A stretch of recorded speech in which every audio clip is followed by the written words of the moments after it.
Bueno, cuando vine a la invitación de padres como de bienvenida, ¿te acuerdas? Sí, sí. Ya. Ahí me puse a anotar muchas cosas que tú hablaste, me parecieron súper interesantes. Respecto a un poco cómo se ve la educación y como el rol de la educación. Hablaste un poco de la agenda oculta, me acuerdo que me pareció como un concepto para un capítulo completo. Hablamos del acervo también, hablamos de la educación como experiencia, que es muy interesante. Cómo transformar la educación en una experiencia, que la experiencia era un lugar, un vínculo, y que en el fondo ustedes buscaban buenas personas, ¿no? Comillas, como que educar buenas personas, llenas de preguntas donde todo era No sé posible. si tan buenas personas. Ajá, Yo diría personas. ajá. ¿Cuál sería la diferencia para ti? Eh,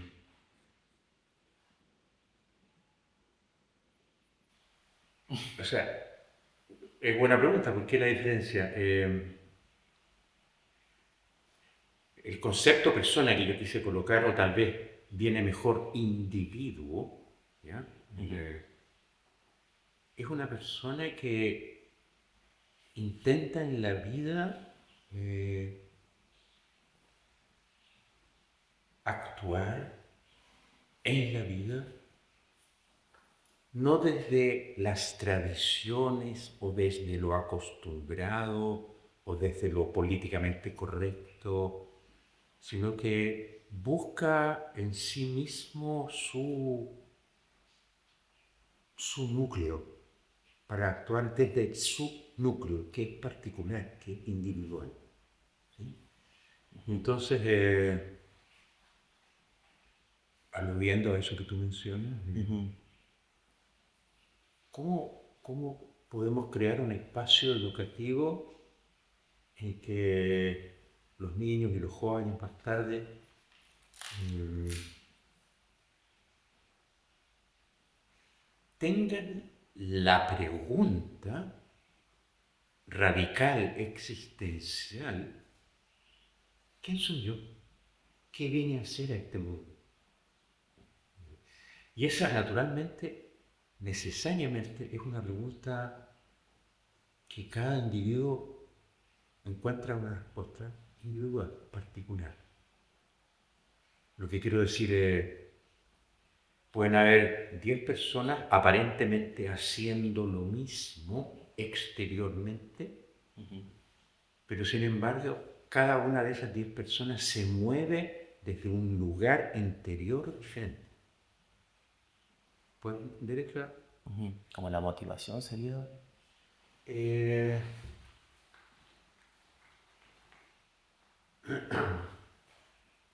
el motor.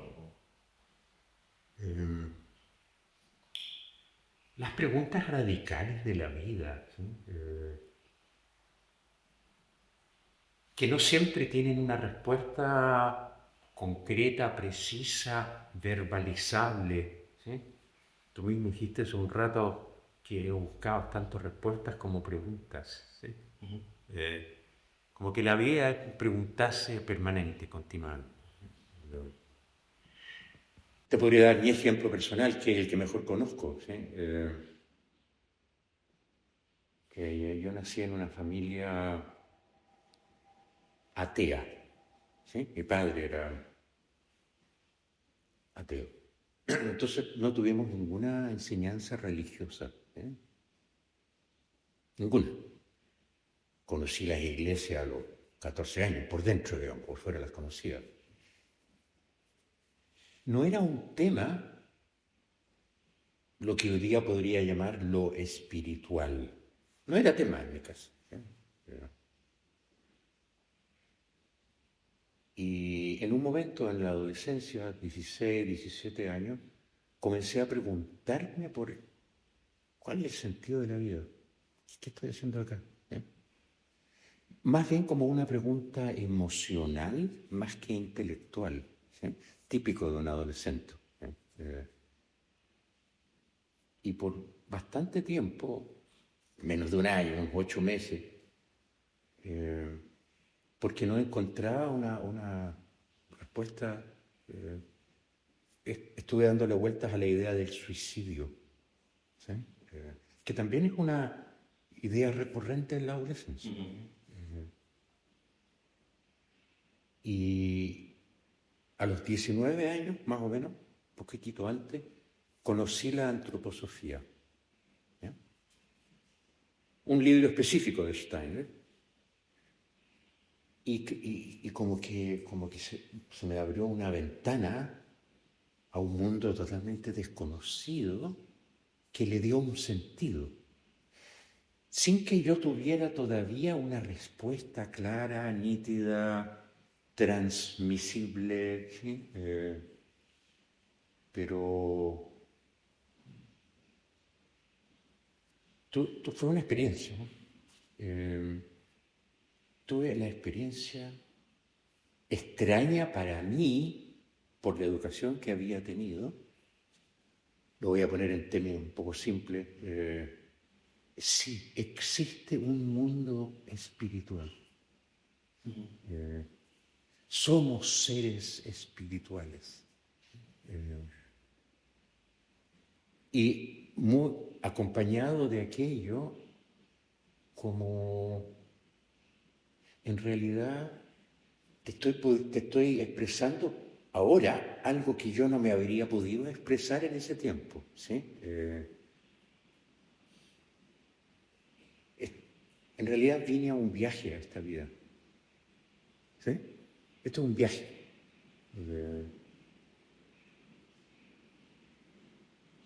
En el que voy a aprender muchas cosas. Y un viaje significa moverse, ¿sí? Un viaje, claro, en términos comunes es moverse, pero interiormente es moverse, interiormente, ¿sí? Muy interesante, a través de preguntas, ¿sí? Las preguntas nos llevan a ciertos lugares en que a lo mejor encontramos algo se responde, pero nos surgen 3 preguntas nuevas, ¿sí? Y esas nos llevan a otro lugar. Por ponerle un nombre, es como un viaje, ¿sí? Ahora, Rafa, ¿cómo crees tú qué es lo que pasa entre que naces y esos 19 años que conoces a Steiner, como que te lleva un poco a preguntarte eso? Porque yo siento que todo lo que uno hace o no hace termina desembocando en momentos de la vida donde aparecen ciertas preguntas. No creo que caigan de cielo. No, claro. Tuve una infancia muy feliz, muy armónica. Mi madre era una mujer muy ordenada, muy responsable, muy preocupada de nosotros. Y mi padre también, era un hombre muy serio, muy reservado, pero juguetón con nosotros. Tengo un recuerdo muy hermoso hasta los 10, 11 años, ¿sí?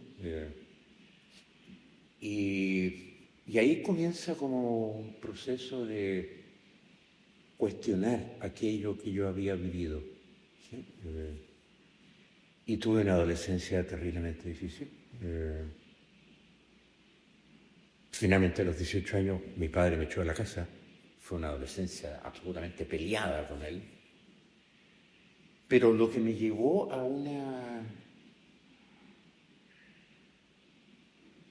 voy a llamarlo así, a una profundidad emocional, fue una pena de amor, ¿sí? Me enamoré yo estudié en un colegio mixto, estudié en el Liceo Manuel Rosal, y me enamoré de una compañera, y no fui correspondido. Y eso fue parte tal vez ese estado de estar pensando en el suicidio no se relacionaba inmediatamente con eso, pero esa experiencia me llevó a un estado tal vez medio depresivo, ¿sí? Medio, no digo clínicamente depresivo, pero a un estado de dolor, ¿sí? Y tal vez eso fue parte de aquello, ¿sí?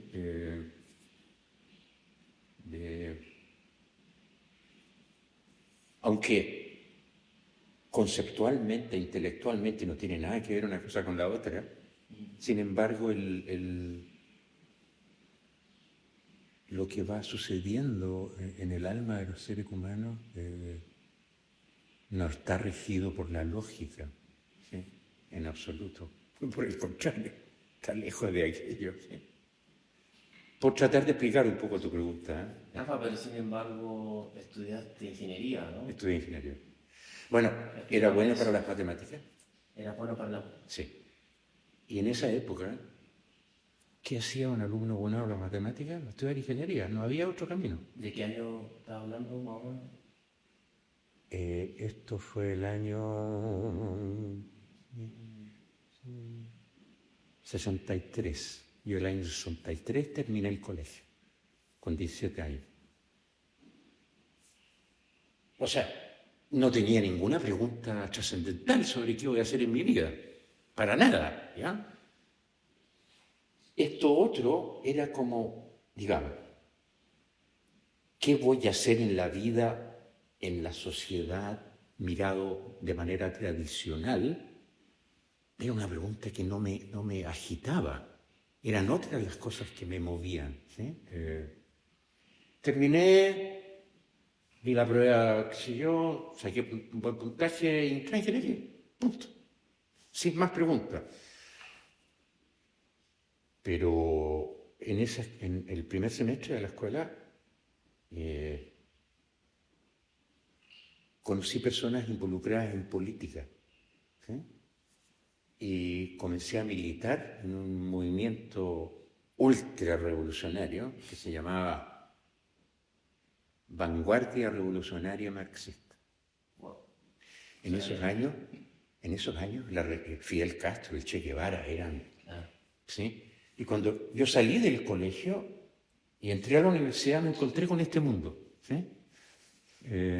Y me apasionó. ¿Sí? Como que dejé un poco de lado esto otro. ¿Sí? Y entonces iba al Instituto Chileno Cubano de Cultura a ver películas de los discursos del Che, de Fidel, que eran, tú sabes, 4 horas hablando el tipo.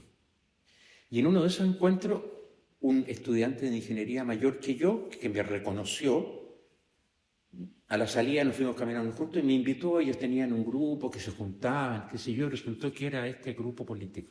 ¿Ya?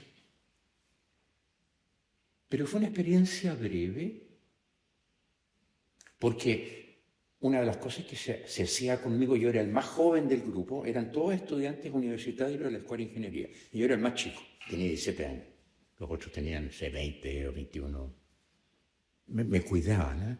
Como el, no sé, la guagua del grupo.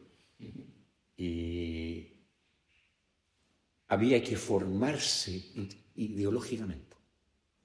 Entonces me dieron una tarea, que era leer un texto, estudiarlo, para luego exponerlo. Y me dieron a leer un libro escrito por Stalin, que se llama Cuestiones del Leninismo. Escrito, perdón, por Stalin. Por Stalin. No te puedo creer. Sí. Yo no sabía mucho quién era Stalin, para serte franco. ¿Por Stalin? Por Stalin, Joseph Stalin. Steiner. Por el dictador soviético, digamos. Steiner. No, Stalin. Ok, bien, me calza ahí. Y lo encontré como... No encontré mucho sentido, honestamente. No me convenció para nada, ¿sí? Y por otras cosas que pasaron socialmente en el grupo, finalmente me fui, me retiré. ¿Ya? Y en esa época, economía en la Chile, yo estudiaba ingeniería en la Chile, era por semestre, así que uno podía entrar a mitad de año. Entonces entré a economía. Ok.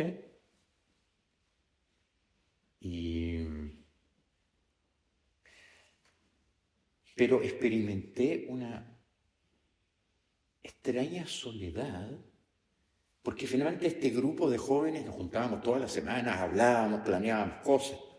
Era como una especie de pequeña familia, ¿sí? Y la dejé Y yo a los 15, 16 escribí muchas poesías, ¿ya? Había conocido los 20 poemas de amor y una canción desesperada de Paula Neruda, me fascinaba, la sabía de memoria.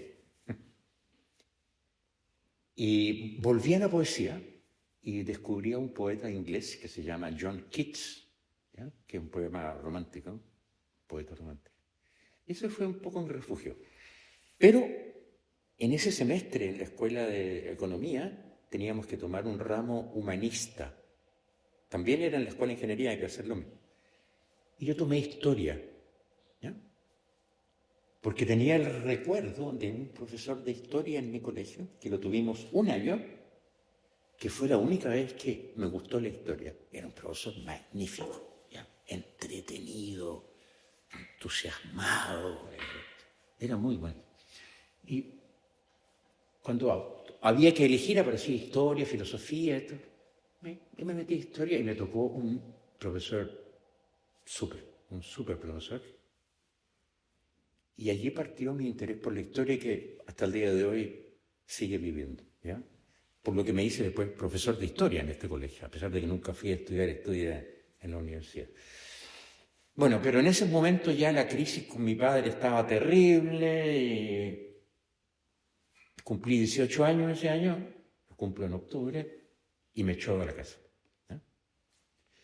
¿Eh? Y no trabajo para toda mi vida, y después al año siguiente volví a ingeniería, y al año siguiente me metí a pedagogía, pero no me gustó. Estuve 3 semanas en pedagógico, era pura política, pura tontería para mi gusto, ¿ya?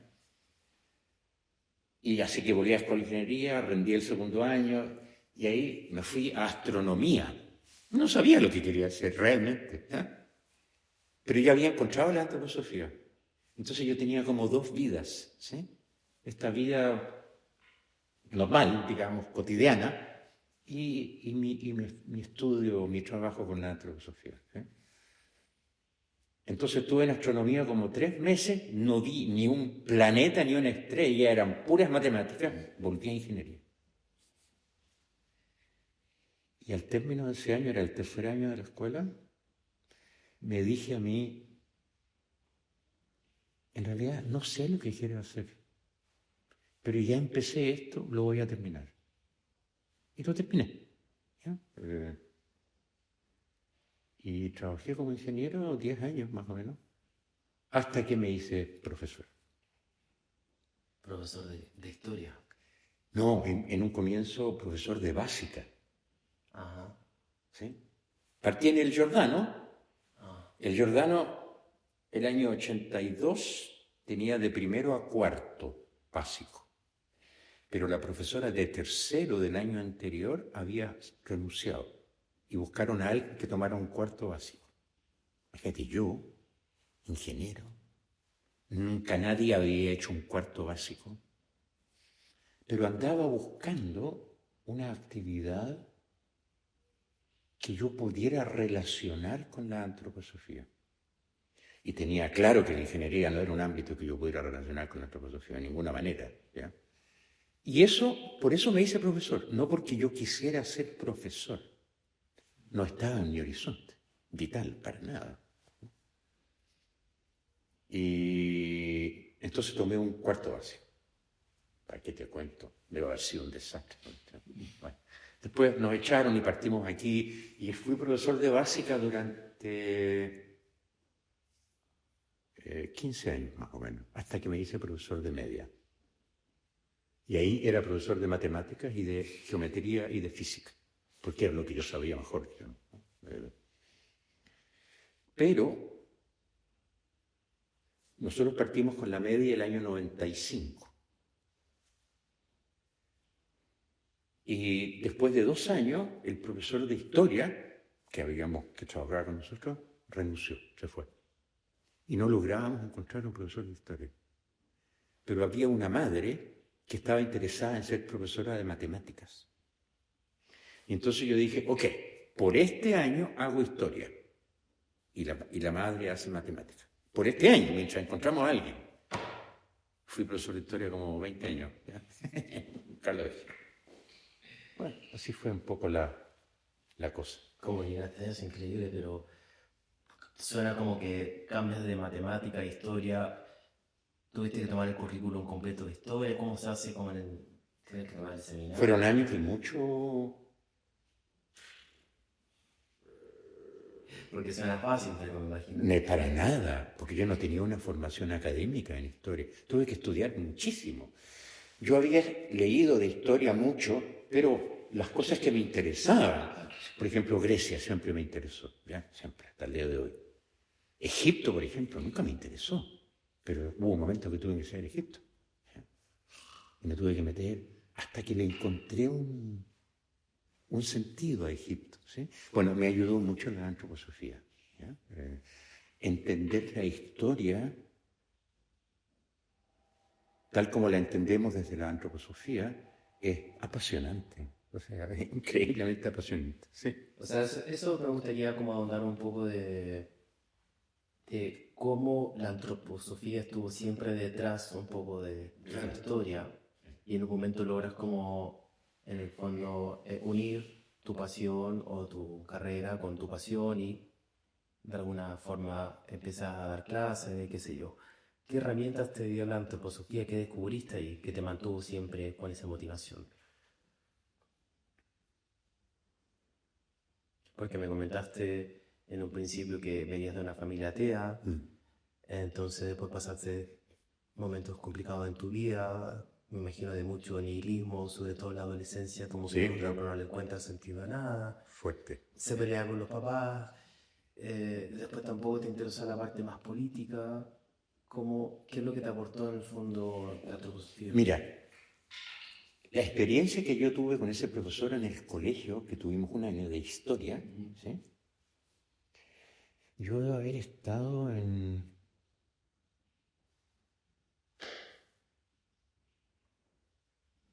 esa época eran 6 años de preparatoria y 6 años de humanidades, cuando yo estaba en el colegio. Ahora son 8 de básica y 4 de media.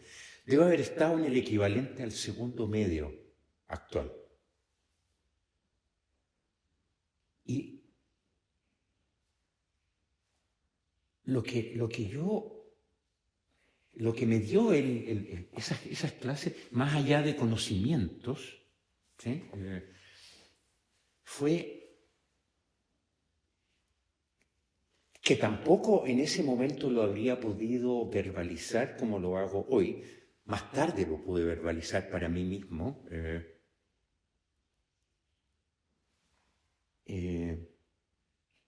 Tenemos que saber de dónde venimos como humanidad para podernos entender hoy. Y para poder imaginar hacia dónde vamos. Dicho de manera simple, ¿ya? Esa experiencia la tuve a nivel más bien por acá, con ese profesor. ¿Sí? Y cuando volví a tener este ramo de historia en economía con este gran profesor, eso que yo había experimentado se pudo concretar. ¿Sí? Me di cuenta de algo que en general la gente no se da cuenta. No puedo juzgar a un personaje que vivió en Grecia, qué sé yo, 300 años antes de Cristo, con la conciencia o la mentalidad que tengo hoy. No es posible. Eran personas totalmente distintas. ¿Qué sé yo? En filosofía, por ejemplo, todos alaban a Platón y a Aristóteles, ¿sí? Pero ambos justificaban la esclavitud. Entonces tú desde hoy, no, son unos retrógrados, son unos fascistas, ridículos, ¿ya? Es otra época y hay que poderla entender, ¿sí? Diría yo que ese fue lo que me cautivó de la historia, ¿sí? Sí. ¿Y te acuerdas del nombre de ese profesor de la universidad? No. No. Me acuerdo solamente del libro que nos recomendó, que era Historia Universal de Eric Kahler. ¿Sabes? Me acuerdo el nombre, pero de él no me acuerdo el nombre del profesor. No me acuerdo. Bueno, va a aparecer, va a aparecer. Rafa, y entonces me dices que la antroposofía te dio como un poco este cuestionamiento que tiene que ver en manera simple, que es como casi un bicho, no saber de dónde venimos para saber hacia dónde vamos. Y yo creo que va muy de la mano con encontrar un poco el sentido a nuestra historia, a nuestro paso Claro. por nuestra vida, porque en el fondo si no se torna como un andar, un deambular, ¿no? Eh, el tema es que hay mucha gente que no le encuentra el sentido nunca a eso y nunca se Claro. cuestiona. Sí, claro. Y muchas veces yo envidio a quien, entre comillas, envidio, ¿no? Como a quien nunca se cuestiona mucho nada porque siento que puede tener el camino un poco más fácil, ¿no? Yo creo que no es fácil meterse en la pata de los caballos y en el lodo. Mira, ¿Vale la pena? yo lo diría de otra manera.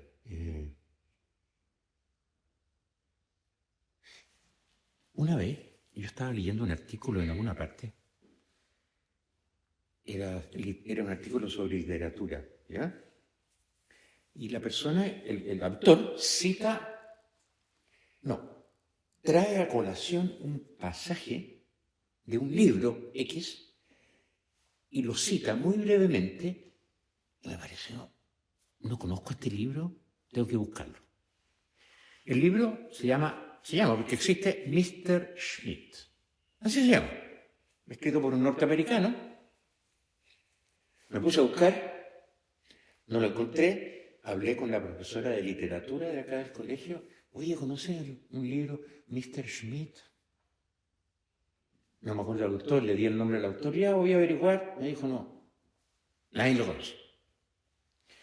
Pasaron 2 años y un día viene ella y me dice, toma, Mr. Schmidt, ¿dónde lo encontraste?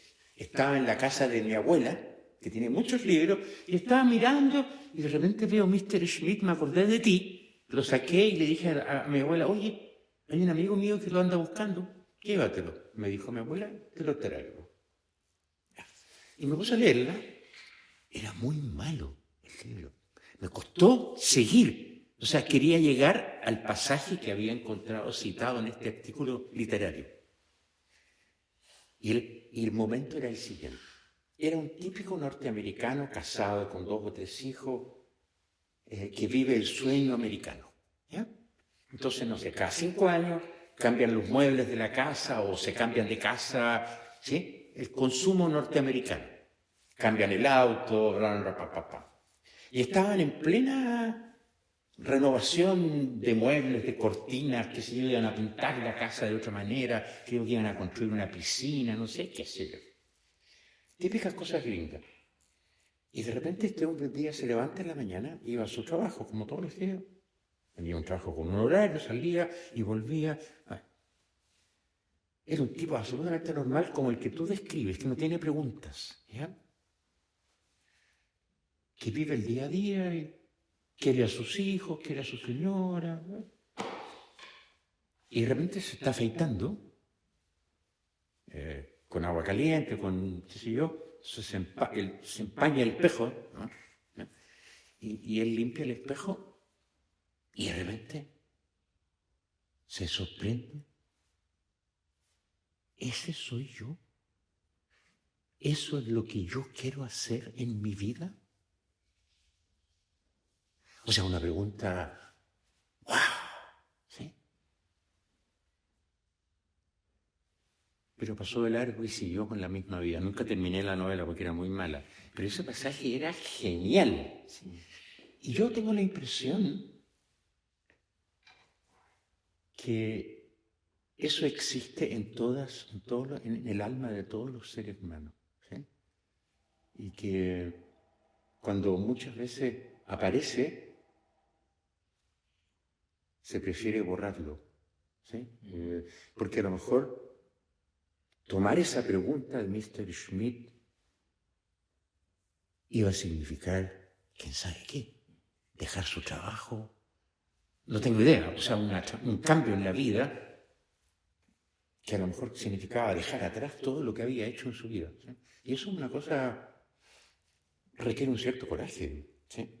No todas las personas están... Bueno, te quisiera decir, me gustaría que todos los alumnos Waldorf, si llega un momento en que surge esa pregunta, la tomen y no la dejen atrás. ¿Sí? Tal vez podría resumir la pedagogía Waldorf de esa manera. ¿Sí? Y aunque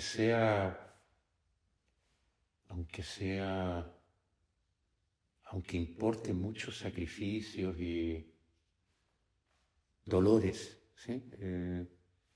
Eso es lo importante de la vida, digamos, ¿sí? Eso le va a dar un sentido a la vida.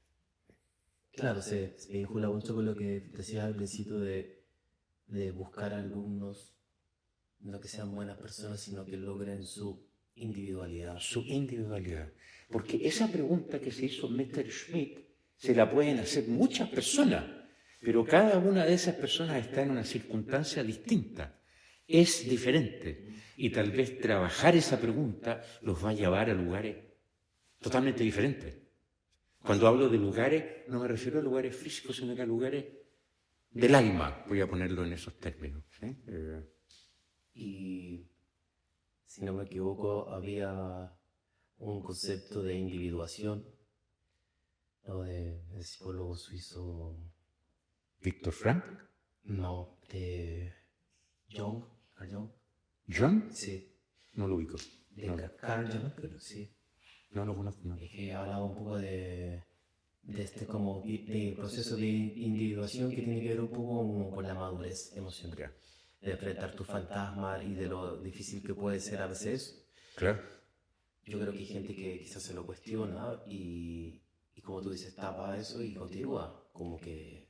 Es que yo pienso que una persona que se hace esa pregunta va a entrar en conflicto con la sociedad, con lo que es habitual en la sociedad, necesariamente.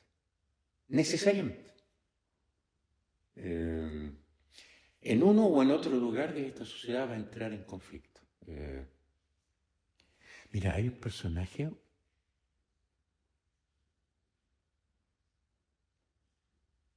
Steve Biko. ¿Has escuchado alguna vez hablar de él? Fue un sudafricano negro. A lo mejor no estamos yendo a lugares que tú no quieres ir. No, ¿Sí? Vámonos. Ya. Tú sabes, en Sudáfrica existió una política del apartheid terrible, ¿ya? Los blancos viven en un lugar y los negros viven en unas poblaciones con unas chabolas indecentes. Y en el día, las chabolas, o sea, los barrios de los negros se despueblan porque todos los negros van a trabajar para los blancos o a las fábricas o a las casas, lo que sea.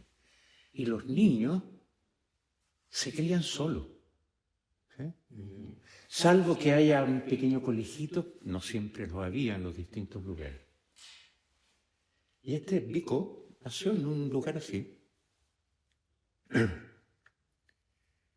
Pero la madre no quería que su hijo se educara solo. Porque claro, ahí se conocen todos los vicios. ¿Ya? Y esta mujer negra, que salía todas las mañanas, qué sé yo, para ir a lavar la ropa a la casa de alguien, o a planchar ropa, fue ahorrando plata y se compró una máquina de coser para poder trabajar en su casa y poder estar con su hijo. Tenía 2 hijos, él y una niña. Interesante, ¿ya? Es decir, no, voy a inventar, de 1000 madres que vivían en estos apartes, a lo mejor 5 hicieron eso. ¿Sí? Lo cual significa un esfuerzo. ¿Sí? Ok. Y había una pequeña escuelita que llegaba, suponte tú, hasta el 4º básico, que lo llevaba un pastor protestante. Y este pastor habló con la madre y le dijo, su hijo, no, hasta en un 6º básico creo que llegaba a ese colegio, su hijo se merece más, no puede llegar solo al 6º.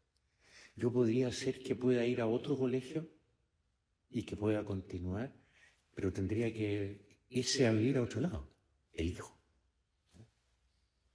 La madre Finalmente le dijo que bueno. Y este hombre le consiguió y se fue a vivir a otro aparte, hay como 40 kilómetros de allí, donde había un colegio formado por religiosos también, pero que era completo. Y él fue allá, fue un alumno destacado,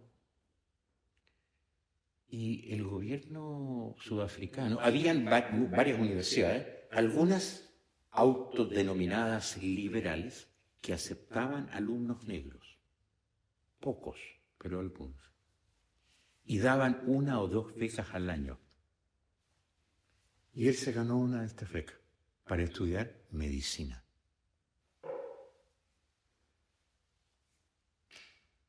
Cuando él entró a la universidad, conoció a una estudiante negra, 1 año mayor que él, que iba en 2.º año de medicina, se hicieron muy amigos, nada de pareja, sino que se encontraron. ¿Sí? Y este joven, que era muy destacado, rápidamente se destacó, y en el centro de alumnos de esa universidad, suponte tú que eran, no tengo idea, 12 personas, habían 2 negros. Y esto se elegía todos los años, y a él lo eligieron. ¿Ya? Rápidamente. Creo que cuando él pasó al 2.º año. Y ese año hubo un encuentro de centros de alumnos de universidades liberales, así llamadas liberales, en otra universidad en la que estudiaba Steve Biko. Y él fue. Bien, llegaron todos los estudiantes, suponte tú, habían 100 estudiantes y habían 8 negros. Los recibe un blanco, junta a los negros y le dicen, síganme. Y los lleva, aquí van a vivir ustedes. Pero los blancos vivían en el otro extremo. ¿Qué es esto? O sea, ¿liberales? Dijo Steve Biko para sí. Pero lo que más le sorprendió fue que sus colegas negros no le llamó la atención. Eso le sorprendió mucho más que lo otro.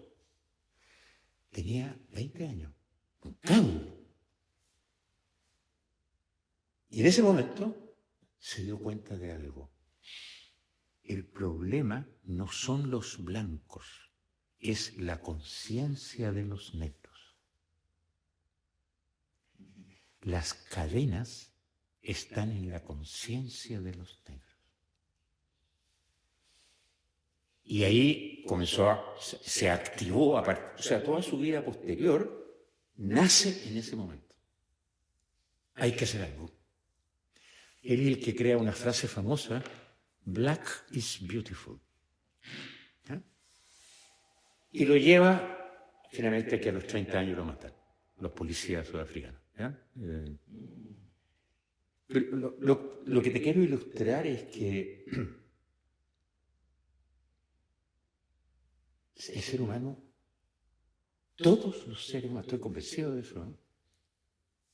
Tenemos momentos de esa naturaleza, que desgraciadamente muchas veces los dejamos pasar, porque estamos en el apuro de algo o tratando de conseguir alguna cosa, o qué sé yo, y pasan de largo esas cosas. Y el tipo siguió, generó todo un movimiento. En las chabolas, en los apartes, habían 2 fotografías, una de Mandela y otra de Steve Biko. Interesante. Claro, ahora, ¿cómo la educación Waldorf, como este colegio, aporta, digamos, a la sociedad en ese sentido? Yo siento que me pasó a mí personalmente, que ya venía de un colegio, digamos, alternativo, que era metodología Montessori. Y después supimos que no queríamos algo más tradicional, porque al menos mi pensamiento era, la sociedad viene haciendo esto de forma tradicional, sistemática, y estos son los resultados. No hay ninguna forma de que mi hijo, inserto en este modelo, haga algo distinto, le va a costar mucho más todo. Y también por los intereses que uno tiene en la vida. Porque los intereses no son la parte solamente académica o que te vaya bien en la prueba o qué sé yo, sino como el desarrollo humano, que tanta falta hace. Entonces, ¿cómo este colegio de la metodología ayuda un poco a cuestionarse ese niño y cómo también necesita de padres que sean valientes y que apuesten a un colegio que no está ni reconocido, digamos. Entonces hay que estar un poco loco, ¿no? Para decir, me meto a este colegio y cierro los ojos. Exige un cierto coraje de los padres, claro. Sí. ¿Cómo ustedes devuelven ese coraje, digamos, en qué forma?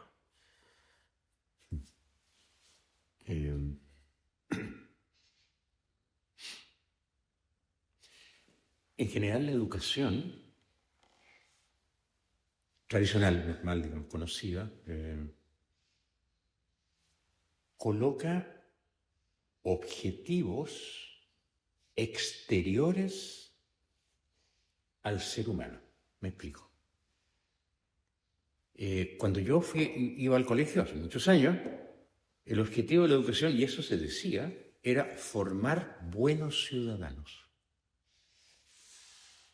Hoy día, ¿cuál es el objetivo de la educación? Es crear capital humano. Es decir, la educación está dirigida hacia la esfera económica. Antes estaba dirigida hacia la esfera política, buenos ciudadanos. ¿Ya?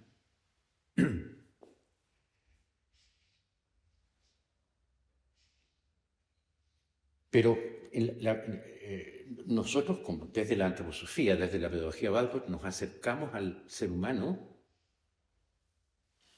como individuo. Es decir, es súper fácil definir qué es un buen ciudadano o qué es un buen capital humano. Porque es un valor, digamos, es una caracterización general en la que tú puedes meter a todos los seres humanos o a una parte de ellos. Pero cuando tú colocas la importancia en el individuo, cada individuo no los puedes meter en una bolsa, son distintos. Creo que no logro transmitirte lo que yo quiero decir con individuos. O sea, yo podría como preguntarte ahí, todos son individuos, digamos. El tema es que uno más que otro. ¿Cómo no? Pero, ¿cuál es el aporte que ustedes le dan a ese individuo para que termine siendo más individuo que los otros individuos? Bueno, ponemos la atención entonces en cómo es el desarrollo del ser humano desde que nace hasta que se hace adulto, ¿sí? Y cada etapa de desarrollo pide algo, no lo pide con la boca, digamos, ¿no? ¿Cómo podemos acercarnos a eso que pide y entregárselo? Más allá de que ese niño vaya a ser basurero o vaya a ser médico, ¿sí? Sino que nos vamos a preocupar del desarrollo humano. Porque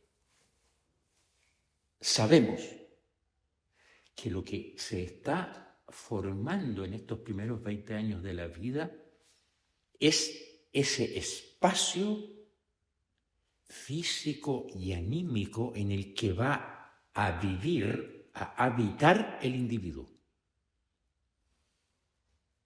¿Sí? Suena muy bien.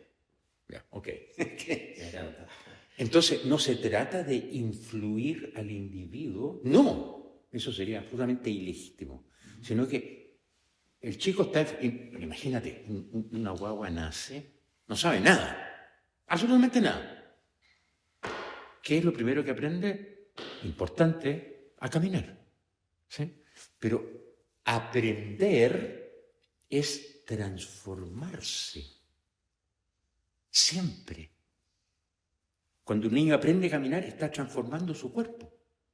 La musculatura, las conexiones nerviosas, etcétera, etcétera. Está transformando su cuerpo. Cuando aprende a hablar, exactamente lo mismo. ¿Sí? Todo lo que los seres humanos aprenden, sobre todo en los primeros años, transforma su cuerpo. ¿Sí? Rafa, pero alguien te podría decir, pero es que estos niños no van a vivir en una burbuja. Me lo han dicho a mí. Le estás haciendo un daño. El inglés es el idioma del futuro, quizás el chino ahora. ¿Por qué algunos colegios determinan que el niño tiene que ser bilingüe desde los 7 años? Porque están equivocados. Te pregunto. Yo sé que es una pregunta retórica, pero ¿cómo podemos justificar un poco que lo que nosotros consideramos importante, porque en este caso me hago parte, ¿no?, del proyecto, es cómo valorar otras cosas que otros no valoran, sobre todo en un mundo tan competitivo, donde muchas veces se miden con varas que tienen que ver con la inmediatez, con el exitismo. Yo no estoy dispuesto a tomar otro camino, que tiene que ver Sí, como cómo no. hacer Por por supuesto. decirlo de manera sencilla, un buen tipo, una buena persona, un buen ser humano. Cómo eso a la larga, que yo creo que es el futuro, del fondo. El futuro yo creo que no es conocimiento, sino es como estas, como le llaman, habilidades blandas, no sé, liderazgo. Yo creo que es el futuro, pero la gente no está dispuesta a ver eso todavía, no se No, por supuesto. proyecta. No. Y el Estado no está dispuesto. Ujú. Eso es muy importante, ¿no? Pero como alguien se viene y te dice, oye, pero ¿de qué sirve que haga carpintería, que sepa el trigo, que sepa, no sé, tocar la guitarra, el piano? ¿Qué le va a servir eso para la vida? ¿Cómo le aporta? ¿Cómo le podías tú responder eso? Versus una clase de astronomía, no sé, o un laboratorio. Claro, es que nuestra cultura está muy centrada en el intelecto.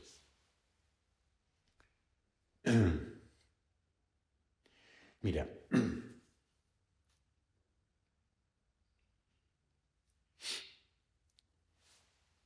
mientras, si tú vas a un kinder, o vas al maternal ahí, ¿no? El niño, cuando pequeño, es movimiento. Tú tienes hijos, ¿sabes lo que es? ¿Ya? ¿Tu hijo mayor qué edad tiene? 7. Sí. Si tú intentaras un día, voy a hacer todo lo que hace mi hijo, a las 4 horas va a ir con la lengua afuera. No puedes hacerlo, pero él puede. ¿Ya? Es movimiento. ¿Sí? Y entonces eso obviamente va cambiando en el desarrollo del niño. ¿Sí? Y ese movimiento físico corporal se va transformando. Mira, ¿cómo te lo ejemplifico? ¿Tú conoces la escultura El Pensador de Rodin? Me suena. ¿No? Cuando llegue a la casa busca. Rodin se escribe Rodin, fue un escultor francés y tiene mucha escultura. Una que está como así. Exactamente. Ah, sí, sí, sí. ¿Ya? Sí, sí, sí. Ese tipo, Sí. movimiento corporal cero. ¿Dónde está su movimiento? ¿Dónde está? No sé, no sabía cuál es la respuesta correcta. Está activo interiormente. ¿Sí? Ahí hay un movimiento que no es físico. ¿Ya? Entonces, te lo estoy colocando desde el punto de vista del movimiento solamente para ilustrarlo.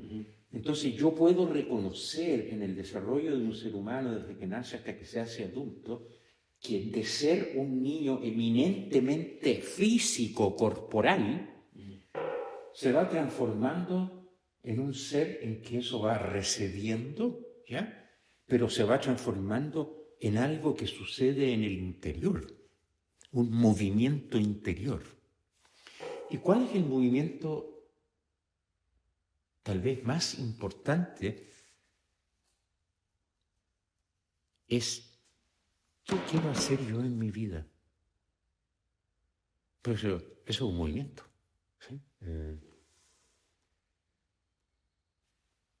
Mira, en la medida en que, y esto uno lo puede ver y comprobarlo en las salas de clase, si las clases, cualesquiera que sean, captan el interés del niño o de la niña o del joven, se ha hecho casi todo.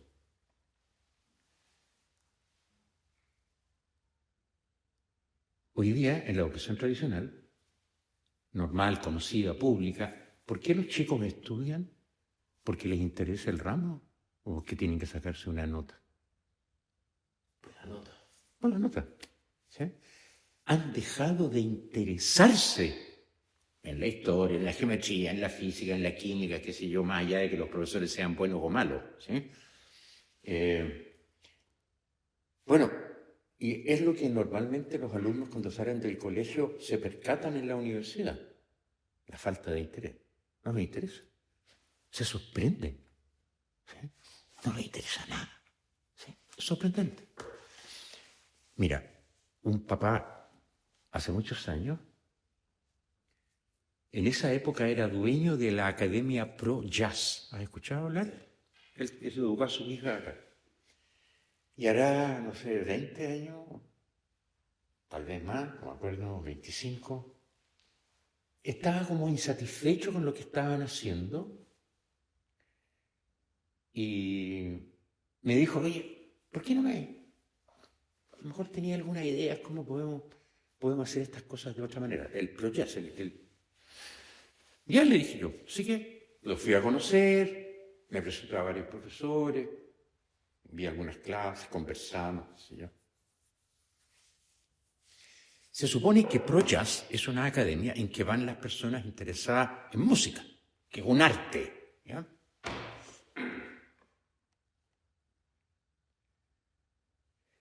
Yo daba por descontado, ingenuamente, que los gallos estaban interesados, los alumnos de Pro Jazz, pero no están interesados. En un momento determinado yo le dije, ¿sabéis qué? Lo que ustedes tienen que hacer, cuando lleguen del colegio, el primer año tiene que ser sin notas. Se acabaron las notas.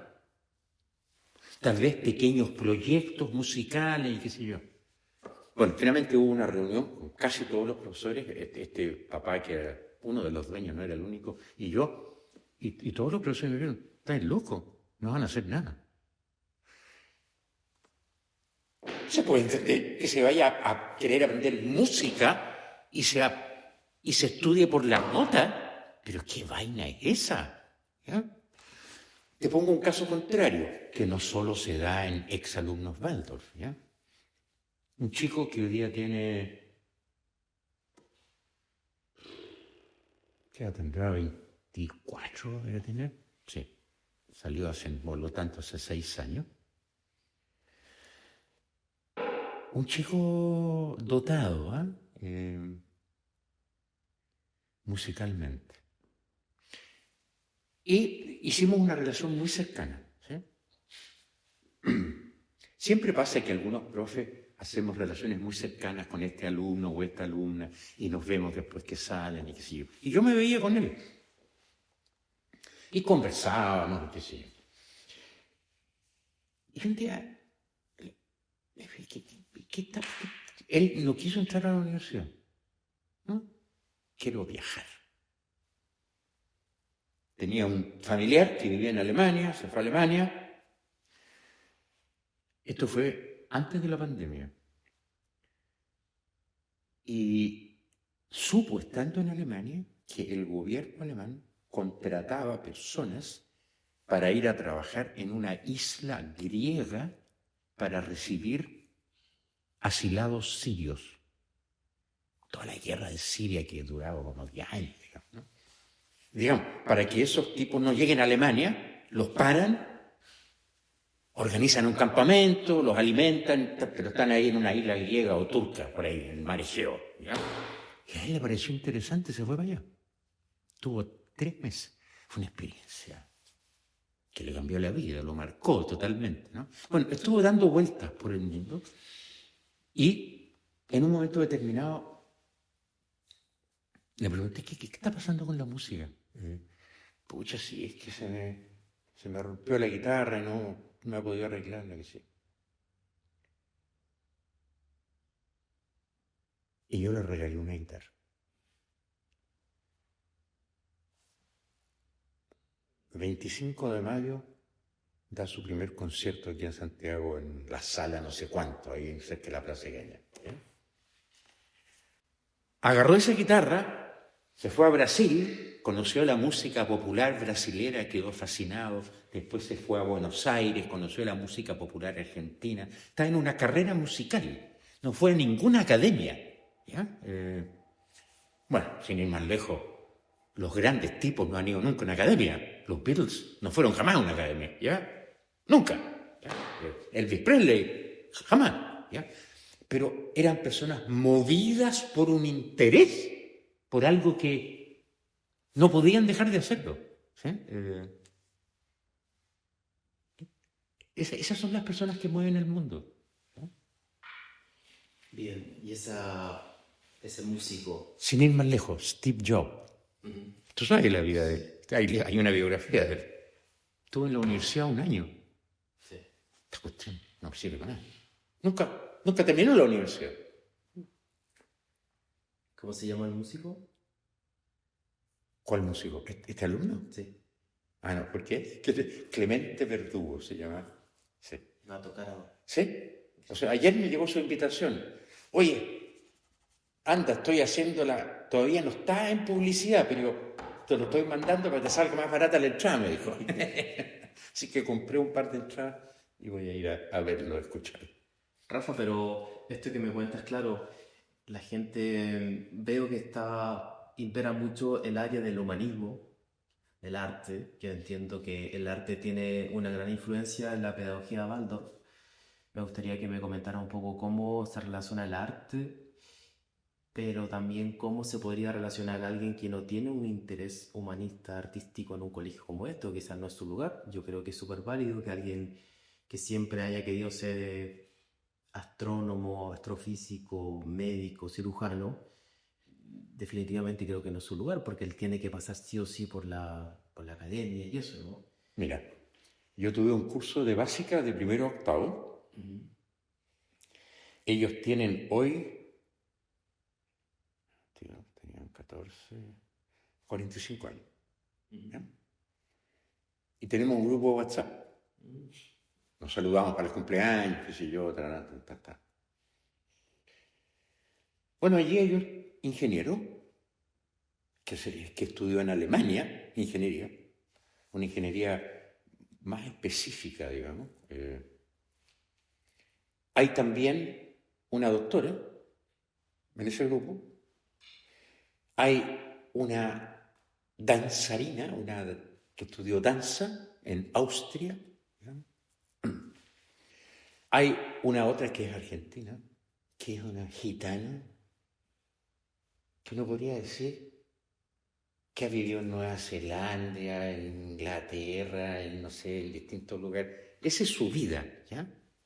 Gitanear. ¿Qué más hay? Hay una mamá con 3 hijos que se dedicó a ser mamá. Hay uno que es soldador. ¿Sí? Esa es la gente que sale.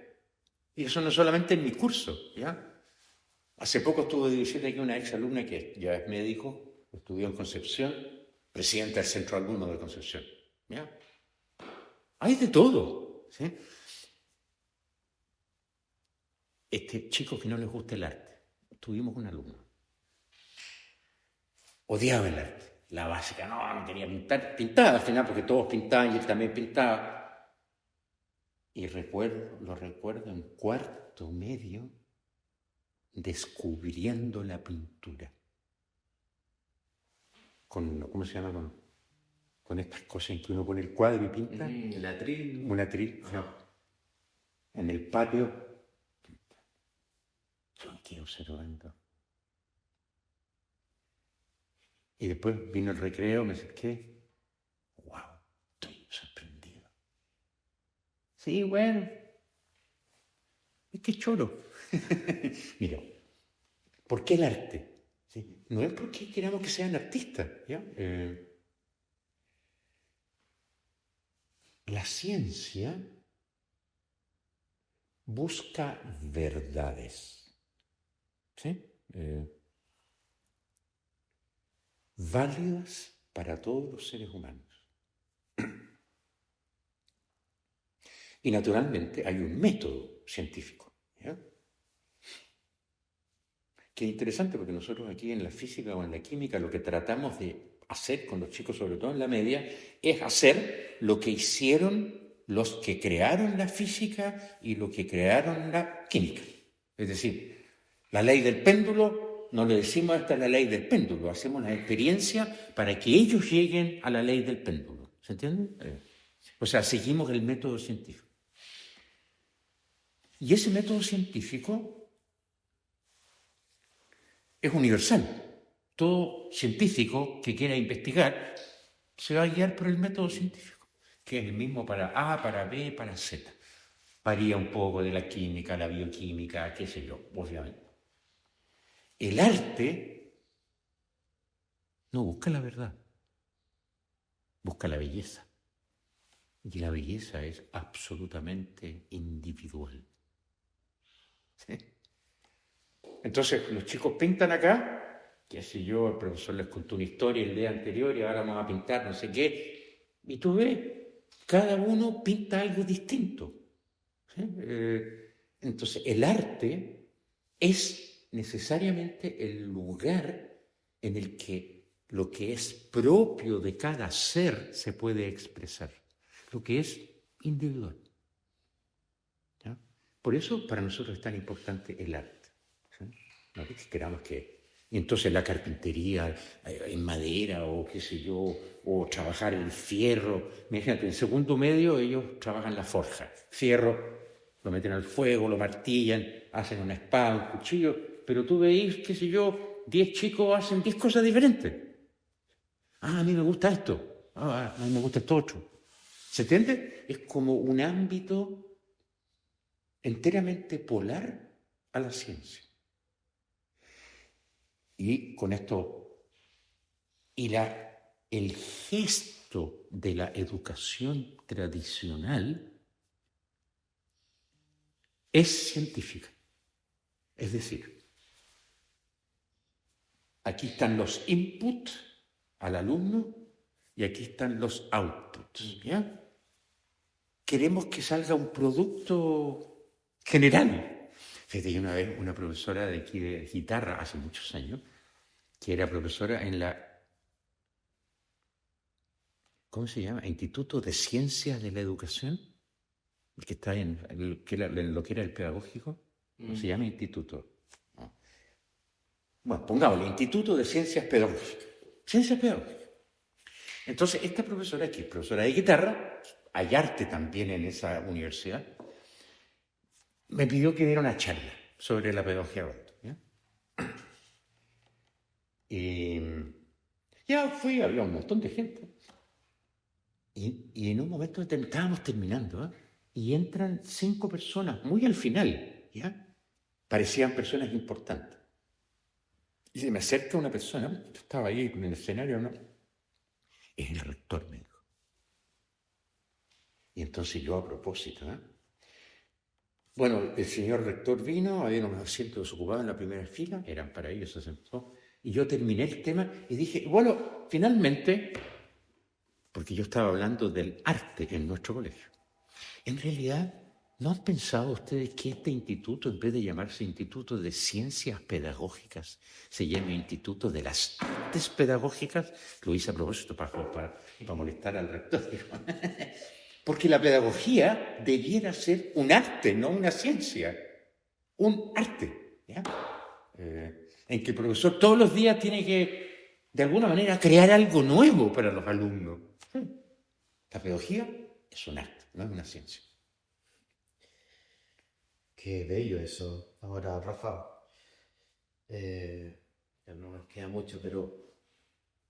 ¿Tiene un tiempo de grabación? No, más allá de eso, como que no quiero tampoco saturarte. Nos quedan como 40 minutos de grabación, pero quería... Dale, yo puedo hablar de hora seguida, no hay ningún problema. Me interesa mucho eso de que entonces siento que ustedes ayudan con herramientas, más o menos, así lo estoy viendo, ayudan con herramientas como el arte, por ejemplo, para que el individuo saque afuera su individualidad, ¿no? Más o menos. Es decir, nosotros sabemos, lo voy a poner entre comillas para que no parezca muy petulante, sabemos que en ese lugar ese lugar es ese cuerpo humano que camina por aquí todos los días, va a ser habitado por un individuo, por una individualidad. Y esa individualidad necesita que eso, su cuerpo vital, todo lo que conforma al ser humano, sea el lugar en que esa individualidad pueda desplegarse. Por dicho de manera un poco bruta, tal vez, no sé. ¿Sí? Bueno, queda súper claro. El tema es que cómo este colegio se plantea como la antítesis de lo que es la educación más clásica, Sí, claro. cómo se deconstruye un poco lo imperante, podríamos también llamarlo como se es un caballo de Troya, porque entiendo que este colegio tiene un punto de vista de cómo abordar la educación, pero también es interesante cómo puede salir afuera, ¿no? Que es un poco el desafío que hemos estado hablando, un poco No hay ningún problema. de extenderlo. Algunos alumnos, claro, encuentran problemas por el tema de los permanentes exámenes y qué sé yo, toda esa cosa. Sí, algunos chicos se demoran un año tal vez en ubicarse en este nuevo mundo que es una universidad. ¿Sí? Claro, pero mi pregunta es cómo hacer para que no quede como un gesto, como un colegio testimonial y que pueda expandirse, porque la gente que está acá, y entiendo que tú, entienden que esto es el ideal de educación para un niño, sobre todo en la primera etapa, ¿no? Entonces, ¿cómo puede crecer un proyecto así? Yo sé que cada día hay más colegios de metodología Waldorf, pero la gente sigue optando por lo tradicional. Ah, claro. Entonces, Sí, claro. ¿cuál sería ese desafío de ustedes como colegio o como pedagogía, más allá del colegio, de cómo que sea algo más popular, más colectivo, que pueda Mira, trascender? el primer colegio fue el Giordano del año 79, o sea, hace 26 años. Sí. No más. 46, perdón. Sí. 46 años. Después vino el Rudolf el año 83. Y después de 10 años apareció el tercer colegio, ¿ya? En Limache. Y después fueron apareciendo colegios y hoy día yo personalmente voy a 8 colegios a ayudar. A 8 colegios, cerca de Curicó, cerca de Rancagua, Maitencillo, en Viña, en Los Andes, en Isla Negra. O sea, en 46 años, yo también ya ni sé cuántos colegios hay aquí en Chile, no tengo idea.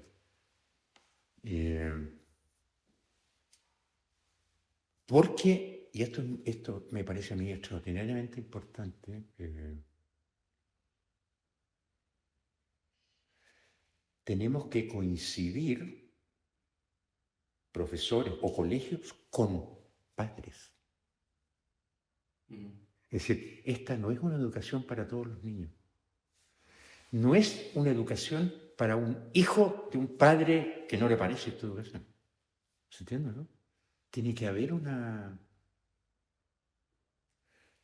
La estadía de un niño en este colegio tiene que ser acompañado emocionalmente por los padres. No resulta de otra manera. No resulta. Por ejemplo, en la historia, llevamos ya 42 años de vida en esta historia, conozco varios casos de la mamá quiere y el papá no quiere. ¿Ya? Y gana la mamá. ¿Ya? Digo, matrimonio separado. ¿Sí? Entonces, pero él tiene que pagar el colegio. ¿Ya? Esta historia la debo conocer 10 casos. ¿Ya? Y la mamá tiene que luchar con dientes y uñas para que el papá pague el colegio porque el papá no está de acuerdo con este colegio. Y siempre es una pregunta para nosotros. Wow.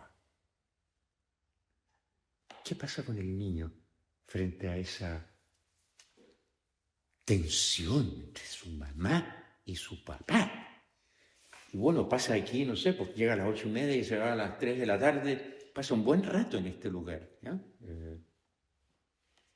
Y tendría que decir que en algunos casos,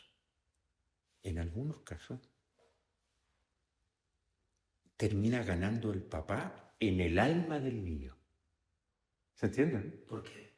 No, 7º año, 8º año, no quiero ir, este colegio no sirve para nada, yo quiero estudiar en una universidad, este colegio no sirve, qué sé yo. En el alma del niño me refiero. ¿Pero por qué crees que papá... No sabía dar una respuesta, no lo sé. En otros, ha sucedido en otros, por ejemplo, este chico que yo te digo que está en Alemania, que estudió ingeniería en Alemania y que vive en Alemania, Álvaro, su padre era alemán, porque ya murió, era comunista, ¿ya? Comunista de la DDR, o sea, de la Alemania comunista, de allá venía. La Alemania democrática. Democrática, casada con una chilena. Y este hijo era el hijo mayor, que era no sabían qué hacer con él. No sabían qué hacer con él. Finalmente la madre averiguando y lo lleva al colegio, yo los entrevisto, qué sé yo. Y el padre medio rendido porque él no sabía qué hacer tampoco con ese hijo, ¿ya? Finalmente terminaron poniendo a los 3 hijos en el colegio, lo cual mostraba una bondad de este padre. O sea, en la cabeza que no podía aceptar este colegio, que se hablara de lo espiritual. Pero algo pasaba con sus hijos, ¿sí? Tenía una bondad en ese sentido, ¿no? Logró... Sí. Tuvimos cientos de conversaciones, Y yo tendría que decirte algo que es bien importante. Ese alumno, Álvaro, que yo vivía en Berlín, fue uno de mis grandes maestros. ¿Cómo explicas eso? ¿Sí? O sea, en este colegio, el profesor que no se deja enseñar por sus alumnos no es un profesor. No que el alumno le diga, haz esto, haz lo otro, sino que, ¿cómo te manejas con ese niño? Y para manejarte adecuadamente con ese niño, vas a tener que aprender algo que no sabías. No digo de acá, ¿sí? Sino que de forma de ser. ¿Se entiende o no? Totalmente, pero acabas de perder el tiempo para no del colegio. Porque es como el mundo al revés, ¿no? Claro. Pero claro, yo creo que yo estoy totalmente de acuerdo contigo. Porque a veces la visión del profesor era tiraba hacia abajo el contenido y yo no tenía que, ojalá ni punta, ¿no? Claro. He visto ni cuestionarlo. Pero muchas veces uno también como padre, si podemos hacer la analogía, es cuánto aprende de los hijos, más que el hijo del padre, ¿no? Porque es un camino que va de la mano, ¿no? Tú vas creciendo, él te va poniendo a prueba y uno empieza a ver qué decisión toma, cómo reaccionó a esto. Claro, los hijos son maestros para nosotros. Totalmente. Claro. Y el alumno pasa tanto tiempo con el profesor, sobre todo en la parte, en la etapa básica, que puede haber una función similar. Mira, el primer año que yo fui profesor, yo era ingeniero, pasé a ser profesor, ¿ya? Y había una niña, no voy a decir el nombre, si acaso lo llega a ver ella, pero ella va a saber que estoy hablando de ella. Ya, era una casa muy bonita en Colón con Alcántara, una casa de estilo inglés, maravillosa, qué sé yo. Y mi sala estaba en el segundo piso. Entonces yo tenía que subir, sonaba la campana para entrar a clase, después del recreo subía a esta, y aquí había como un bow window. ¿Cachai lo que es un bow window? Y un día voy subiendo la escalera, estaba ella, yo no me di cuenta, y viene y me agarra los pies. Aquí, en el suelo, me agarra los pies y me queda mirando. Pero suéltame, ahí tenemos que ir a clase. Y no me soltaba. Yo me sentía el ser más ridículo de la existencia. Pasaban los alumnos, miraban esta escena, pasaban mis colegas. Y de repente ella decidió soltarme, me soltó y se fue corriendo a la sala. Ya. En términos tradicionales yo tendría que decir, esto es una falta de respeto. La voy a castigar por falta de respeto. Pero, ¿qué tontería es esa? ¿Ya? ¿Qué tontería es esa? Bueno, yo no lo hice. Por lo menos de eso me daba cuenta. A pesar de mi amateurismo en ese momento. ¿Ya? Y después, cada vez que yo subía la escalera, miraba, no estará de nuevo. Lo hizo como 3 veces más. Y yo sabía que no dependía de mí. Sencillamente yo no podía hacer que ella me soltara.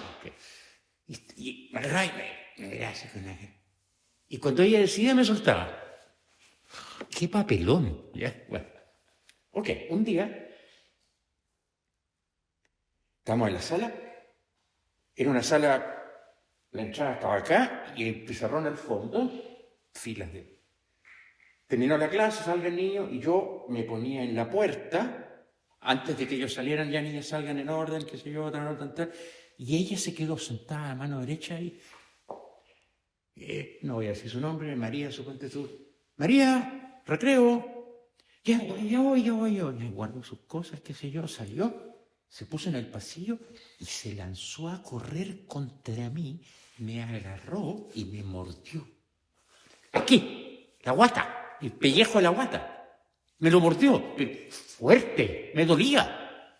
Pero María, me duele. Y mordiéndome trataba de mediano de barrigas. Y finalmente, como siempre, ella decidió, dejó de morderme y se fue corriendo. ¿Qué? ¿Tengo que suspenderla de clase? Son ridículos. Algo me está pidiendo esta niña. ¿Qué es? ¿Ya? Conversé con una otra profe, la misma que después nos echaron juntos del colegio, que tenía ya un poco más de experiencia que yo. Y llegué a la conclusión, en realidad yo estoy siendo un ingeniero. Vengo, paso mi materia, todo clarito, qué sé yo, pero no me estoy conectando emocionalmente con los niños. ¿Ya? Lo pensé, tengo que hacer algo. ¿Ya?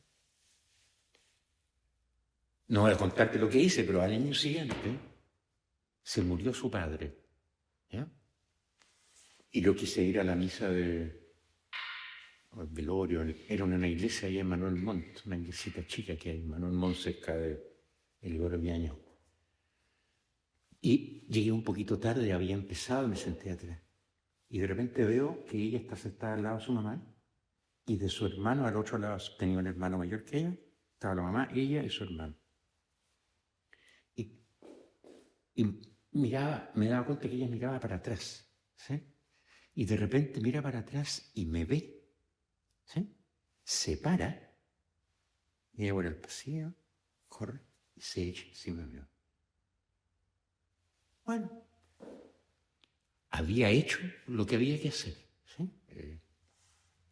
Hasta ahora me emociono cuando te cuento. ¿Sí? ¡Ay! Y esas cosas, la educación destruye todo eso, ¿sí? Seres humanos somos seres mucho más complejos de lo que piensa la ciencia pedagógica actual. Son mucho más complejos, ¿verdad? Claro, me imagino que si es que la hubiese suspendido, como hubiese pasado en un colegio normal, se corta ese vínculo. ¿De qué le sirve? O sea, es peor. Claro, porque lo que ella estaba pidiendo recibe lo contrario. ¿Qué le muestra a ella? El mundo es una porquería, digamos, ¿no? O sea, eso le muestra. ¿Sí? Pero Rapa, hay que tener también la conciencia en esa época tuya. ¿La qué? La conciencia, ¿no? La predisposición en ese año, que me imagino que eran los 80, no sé, por ahí. Era el año 82. Imagínate, o sea, me imagino otro Chile, otra cultura, de, aparte de un periodo bajo otras normas, no dictadura, donde el castigo era imperante. Decir, oh, esta niña me está mordiendo, me voy a morder la lengua, voy a tratar de entender lo que me está diciendo, no lo que me está haciendo. Hay que también estar bien deconstruido de mente para hacer eso. O sea, Bueno, ya llevaba varios años en antroposofía, había estudiado antroposofía. Yo en ese momento tenía 35 años y yo conocí la antroposofía a los 19, ¿sí? Y eso me permitía acercarme. O sea, lo voy a decir de la siguiente manera. Todo ser humano es, en último término, un misterio. Es un misterio. ¿Sí? Y yo me acerco de esa manera, o intento acercarme de esa manera a los seres humanos. ¿Sí? Nunca está todo dicho en relación a un ser humano. ¿Sí? Hay algo allí misterioso que no está a mi alcance, ¿sí? Que se está moviendo. Y si yo me acerco a un niño o a una niña como un misterio,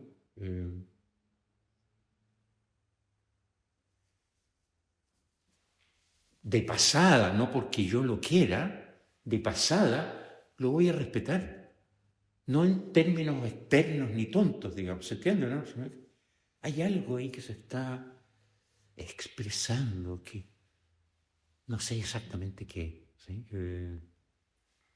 Y que bueno, hice lo que a mí yo pensé que había que hacer sin saber si iba a resultar, digamos. Te cuento un año después cuando se muere su padre y pasa lo que pasa. Bueno, chuta, parece que hice lo que había que hacer, digamos, ¿ya? Que en el fondo yo creo que es lo único que perdura, ¿no? Al final, O sea, es que eso transforma al niño. Entre que yo la castigue y yo haga lo otro, pasa una cosa diferente con el niño. ¿Sí? Recuerda, estamos tratando de que este cuerpo, no solamente físico, sino que anímico y todo, pueda albergar un individuo que pueda manifestarse desde sí. ¿Sí? pero como va a ir dándole forma a todo,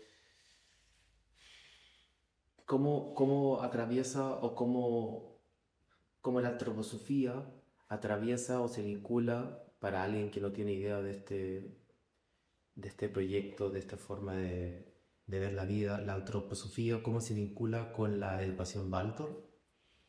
Y para ti, ¿qué papel tiene la espiritualidad? Porque hemos hablado mucho de la experiencia, de la individualidad, Sí.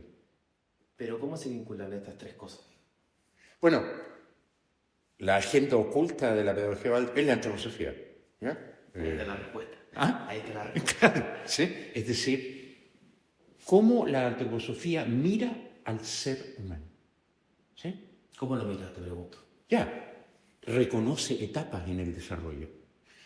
Una cosa que poca gente sabe, cuando nace ¿cómo se llama? Un ser humano,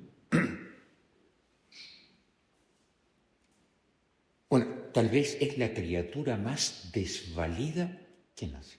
¿No? Es incapaz de nada. Todo lo tiene que recibir de fuera. Y no está determinado que esa criaturita vaya a ser un ser humano. Podría ser un lobo, si es educado por lobos. O podría ser un mono, si es educado por los monos. Eso existe. Se llaman los niños ferales. Niños que han sido educados por animales. Sí, vi un caso de un niño lobo. Sí. O sea, no está garantizado que ese cuerpecito que acaba de nacer vaya a ser un ser humano. Ese cuerpo tiene que humanizarse, hacerse humano. La forma no basta, la herencia no basta, el ADN y todas esas tonterías no basta. El ser humano nace y entra inmediatamente en un proceso de aprendizaje. Imagínate, una criatura a las 2 semanas o 3 semanas aprende a sonreír, imitando la gran potencia estructuradora del ser humano cuando es pequeño, es la imitación. ¿Sí? Nadie le dice ya ponte a caminar. No lo necesita. Su ímpetu imitativo lo lleva a caminar, a hablar. ¿Sí? Y entonces hay que reconocer, hay una etapa en el desarrollo del ser humano en que la herramienta, es decir, poco, digamos, pero la potencia educadora está dada por la imitación. Y tenemos que dirigirnos a esa potencia. ¿Se entiende? Ya. Y eso es primero 7 años, 6, 7, 8 años. ¿Ya? Después viene otra etapa del desarrollo que tiene que ver con la básica. ¿Ya? Mira, yo he sido muchos años profesor de media, fui profesor de básica. Recibir a un grupo de primero básico, 7 años, 6 y medio años, qué sé yo, es que tienen un hambre, los niños, inmenso, ¿sí? Y solo depende un poco de la maestría del profesor, de la capacidad, de cuánto se ha preparado, qué sé yo, para satisfacer esa hambre. Y para que, como todo hambre, se satisface, pero vuelve a nacer. Y si uno puede permitir que ese hambre y saciedad pase lo mismo que pasa con nuestros alimentos, almorzamos, comemos, volvemos a almorzar, ¿sí? Que eso suceda a lo largo del desarrollo del ser humano, creo que eso es lo que hay que hacer, ¿ya? Que sienta hambre, ¿sí?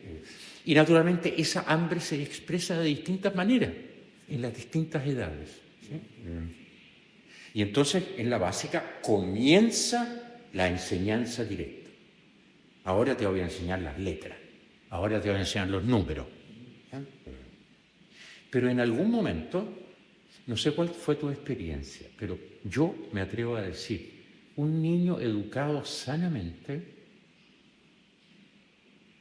puede creer en el viejo Pascuero hasta los 12 años. Ponle hasta los 10. ¿Ya? O sea, un niño de 8 años cree en el viejo Pascuero. ¿Te vas a poner a decir que no existe? Sería una barbaridad, ¿ya? Pero en la medida que va creciendo, le van apareciendo preguntas o dudas o qué sé yo, ¿ya? Y entonces, por ejemplo, dentro de nuestro, llamémoslo currículum, en sexto básico, cuando el niño cumple 12 años, entra la física. ¿Ya? Se está dirigiendo ahora a una capacidad que están haciendo, que es observar objetivamente algo, ¿sí? Pensar sobre aquello y llegar a una conclusión. Estamos dando los primeros pasos hacia la ciencia. Recién en un sexto básico, ¿ya? Aparece la física. Y en un séptimo aparece la química, ¿ya? Etc. Y eso es lo que el niño está necesitando, ¿sí? Y eso le da hambre. Para eso tiene hambre. Entonces lo que hace la antroposofía en realidad, lo que hizo Steiner, fue estudiar detalladamente el proceso de desarrollo del niño. Que, dicho sea de paso, no sé si has escuchado hablar de Piaget. Sí, Jean Piaget. Él tiene observaciones muy semejantes, porque, bueno, él usó a sus hijos para estudiarlo, ¿no? El desarrollo de los niños. Y él marca etapas, ¿sí? Y lo que hace la educación tradicional es adelantar esas etapas. ¿Por qué? Porque vivimos en el mundo de la eficiencia, hay que ser eficientes, no perdamos el tiempo, ¿sí? ¿Se entiende o no? Pero no se deja que el niño viva lo que tiene que vivir a esa edad, que es lo que le corresponde, ¿sí? Y la espiritualidad, ¿cómo corona todo esto? ¿Puede un chico, un niño, un adolescente que se considera ateo, por ejemplo, Sí, hay alumnos que se consideran ateos. estar en un colegio como este? Absolutamente. Bueno, te hablaba de un papá comunista.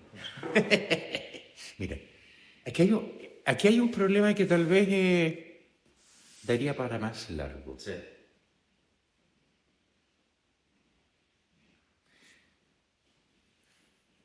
El espíritu, la espiritualidad, el mundo espiritual, en principio son palabras. Son términos que tienen un significado epocal. Es decir, si tú le hubieras hablado a un griego de 500 años antes de Cristo sobre el espíritu, él entiende una cosa totalmente distinta a lo que entendía un católico en el año 1000 después de Cristo. Son dos cosas totalmente distintas, absolutamente. Entonces, hay un problema. Y la palabra espiritual, hoy en día en Occidente, está enteramente desprestigiada. como trabajo de la Iglesia Católica. ¿Sí?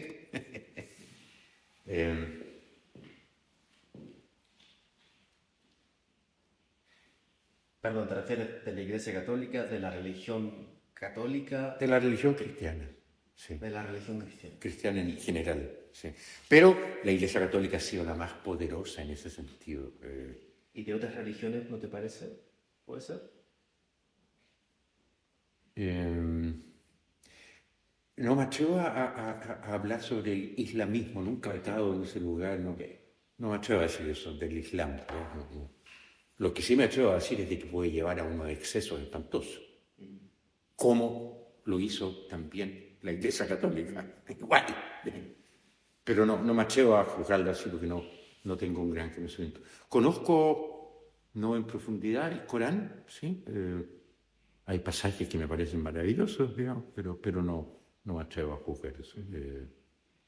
Pero ¿cuál sería el daño que tú me comentas de la iglesia, como de la espiritualidad? Porque sientes eso. Mira, así como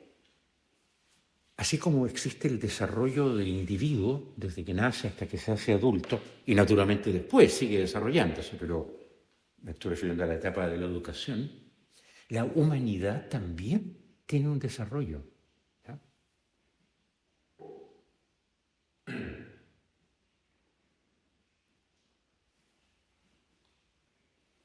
Y hay un momento en que nacen las ciencias naturales. Copérnico, Galileo. ¿Ya? Antes no existen las ciencias naturales. Tampoco cuando nacen se llamaron ciencias naturales. Eso se llamó mucho después. Pero ¿qué comienza a interesarle? Y estoy hablando de Occidente, centralmente. ¿Qué comienza a interesarle al ser humano? Este mundo. ¿Sí? Edad Media, lo que les interesa es el otro mundo. ¿Sí? Y modelan la vida en este mundo de acuerdo a lo que puede pasar en el otro mundo. ¿Sí? La filosofía es teología, qué sé yo, Tomás de Aquino, un gran filósofo, teólogo, ¿ya? Les interesa desentrañar los misterios del otro mundo, no de este, ¿sí?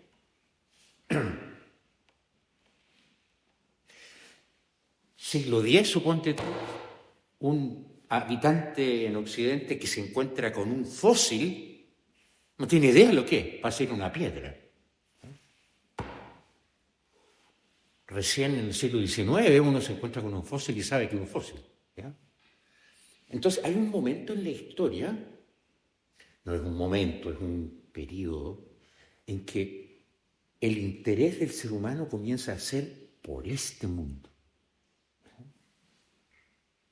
Y diría yo, Galileo es el ejemplo más notable de aquello, digamos. ¿Ya? Es un curioso que se anda preguntando de todas las cosas, digamos, y hace experimentos hasta que encuentra fórmulas. Y Galileo tiene dos famosas frases. La natura è scritta in lingua matematica. La naturaleza está escrita en lengua matemática.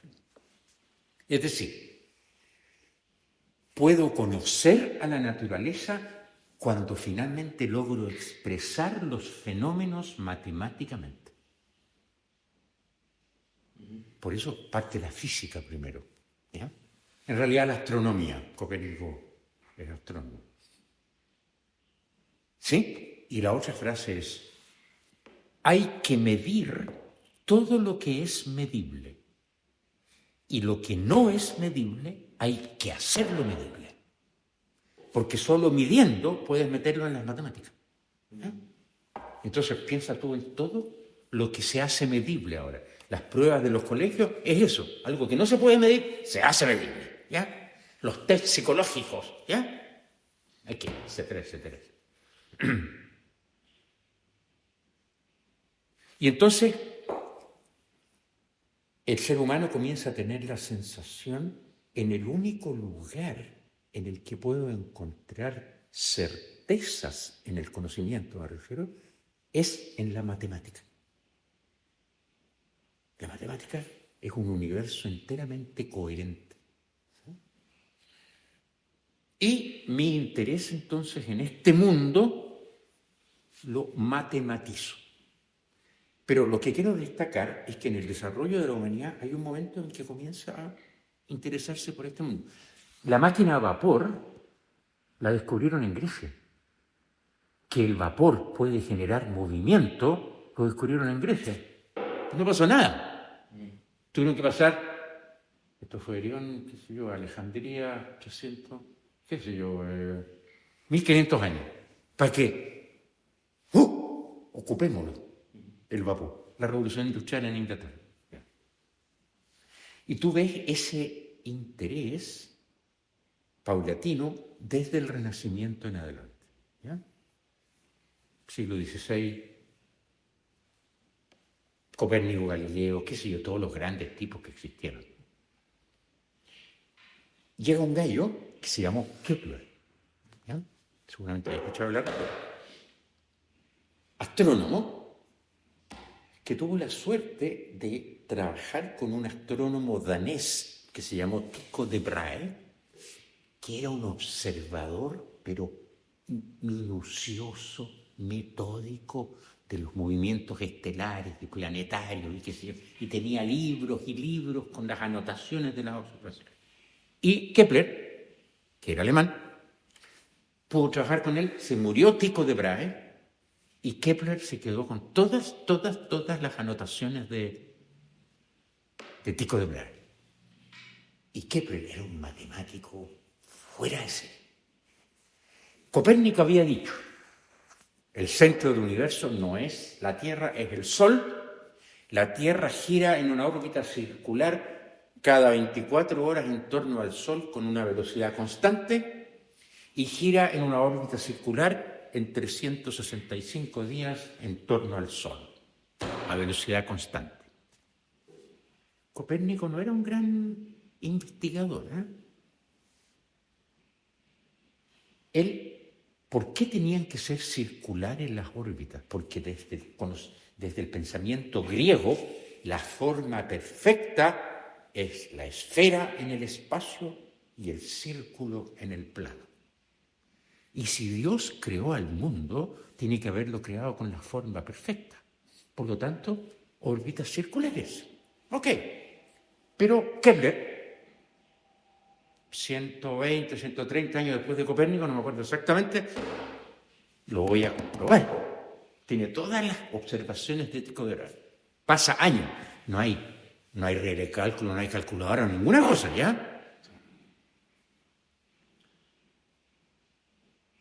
Y llega a la conclusión de que las órbitas son elípticas. Me equivoqué. Lo hace de nuevo. Y llega al mismo resultado. Y según cuenta la leyenda, lloró. Dios no ha hecho al universo con las formas perfectas. Bueno, así avanza la humanidad. Los tipos tienen un pie en la antigüedad y otro pie en el presente o en el futuro, ¿sí? Siempre ha caminado así, ¿ya? Newton, un día un tipo hizo la siguiente, una locura, yo no había hecho jamás, no me acuerdo de los números, pero contó las palabras que había escrito en todos sus libros Newton. Las palabras. ¿A quién se le ocurre hacer una cosa así? No me acuerdo el número, suponte tú que escribió, no sé, 500.000 palabras, no tengo idea. De esas 500.000 palabras, 400.000 son sobre ocultismo, sobre esoterismo. Solo 100.000 tienen que ver con la ciencia. Otro personaje que estaba totalmente viviendo lo que se había vivido en el pasado. ¿Se entiende o no? Y eso siempre es así, ¿sí? El ser humano y los seres humanos, nosotros también, ¿ya? Te doy el ejemplo de esta niña que me mordía la guata. Yo me estaba moviendo con ella desde el pasado, por decirlo así, ¿sí? Y no sabía qué paso tenía que dar para adelante. Hice algo y aparentemente fue un buen paso, ¿sí? Estamos siempre en eso los seres humanos, siempre dejando algo en el pasado y conquistando algo nuevo en el futuro. Siempre, todos los seres humanos. Entonces, en relación, porque no te he respondido la pregunta sobre lo espiritual no se expresa taxativamente en un colegio, con niños. ¿Se entiende, no? Ese verso, yo miro al mundo, oh Dios, cuando tú preguntaste, ¿te acuerdas? Porque es como a un niño pequeño, eso le habla. Un niño pequeño es per se religioso. Mira, la conciencia cotidiana que todos nosotros tenemos, a partir del Renacimiento, históricamente, se ha ido constituyendo para entenderse solo con lo que es perceptible por los sentidos, lo que es material. ¿Sí? Te lo dije hace un rato, en algún momento la humanidad occidental comenzó a interesarse en este mundo, en el mundo que se ve, que se toca, que se huele. ¿Sí? Y hoy en día, nuestra conciencia está hecha para este mundo. Y cuando se habla de lo espiritual, inconscientemente se espera que lo espiritual se toque también, o se vea, o se huela, pero no es posible. Lo espiritual precisamente es lo que no es abarcable por los sentidos. Es lo primero que tendría que decir, ¿sí? Como un piso. Fíjate tú, segunda mitad del siglo XIX, en que se instala definitivamente el materialismo, y no estoy hablando en términos negativos del materialismo, sino que como un fenómeno. ¿El materialismo histórico? ¿Ah? ¿El materialismo histórico? No, qué sé yo, Darwin Okay. expresa al ser humano, dice el ser humano es esto sin necesidad de necesitar a Dios. ¿Ya? Algo que hace en 500 años era imposible. O Marx, la historia, la realidad última es el fenómeno económico, el proceso económico. O Freud, el alma humana, ya vive en el alma humana una fuerza elemental que llamó libido y que explica todas las... ¿Se entiende? Segunda mitad del siglo XIX se deja de necesitar a Dios para explicar todos los fenómenos, incluido el ser humano. ¿Ya? Y a partir de allí eso se torna una verdad para todo el mundo. ¿Ya? No sé si vaya a alcanzar en 9 minutos siempre. Entonces, lo primero que habría que decir, precisamente, si queremos pensar lo espiritual, tenemos que pensar algo que no es accesible a los sentidos físicos, no se puede tocar. En el fondo, lo espiritual es una actividad.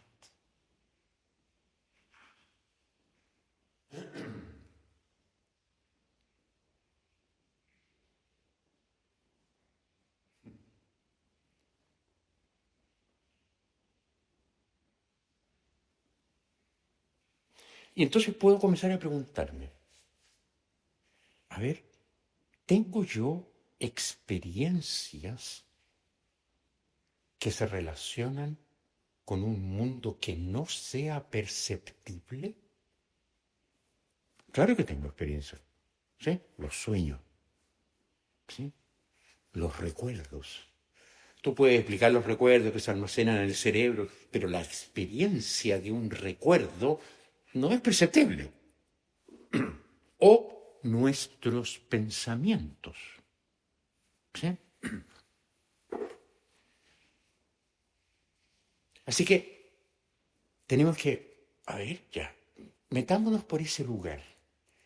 Los seres humanos, en nuestra vida cotidiana, normal, tenemos experiencias no sensibles. Las tenemos. Así que si queremos imaginarnos o pensar lo espiritual, tenemos que encontrar una cualidad en esas experiencias que tenemos ¿ya? Que es precisamente lo que es no sensible. Debo dejar de pensar que con el espíritu me voy a encontrar cuando abra la puerta y me encuentro ahí con el espíritu. No es posible. Pero hemos nacido en una cultura materialista, absolutamente materialista, ¿ya? Por lo tanto, preguntarnos por el espíritu significa, en primer lugar, reconocer aquello, que vivimos una cultura materialista que está construida para relacionarse solo con lo que es material, con lo que está al acceso de los sentidos. Y entonces se transforma en un desafío. ¿Puedo intentar un camino para pensar el espíritu? Para pensarlo, en primer lugar. ¿Puedo yo tener una experiencia de lo espiritual? Y claro, uno podría relatar experiencias, ¿sí? Sin embargo, es como hablar de colores con un ciego. ¿Me sigue o no? Yo no puedo hablar de colores con un ciego. No los conoce, ni siquiera sabe lo que significa la palabra color. Entonces hay allí un camino a recorrer.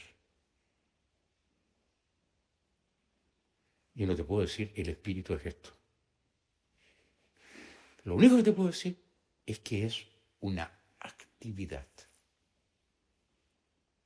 Mira, yo te puedo decir a ti, ¿qué hace que una puerta sea puerta? El concepto puerta. ¿Ya? Ya bueno, unos goznes, un rectángulo, madera, una de estas, qué sé yo. Pero eso es lo que hace a una puerta puerta. Hay miles de tipos de puertas. ¿Es lo material lo que hace puerta a una puerta? ¿Sí o no? Parece que no. ¿Qué es una puerta? ¿Cuál es el concepto de una puerta? ¿Es la función? Claro, digamos, es un algo que marca un límite entre un espacio que tiene una cierta cualidad y otro que tiene otra cualidad, ¿ya? Y que me permite pasar o no pasar. Que yo puedo prohibir que se pase o puedo permitirlo. Ok.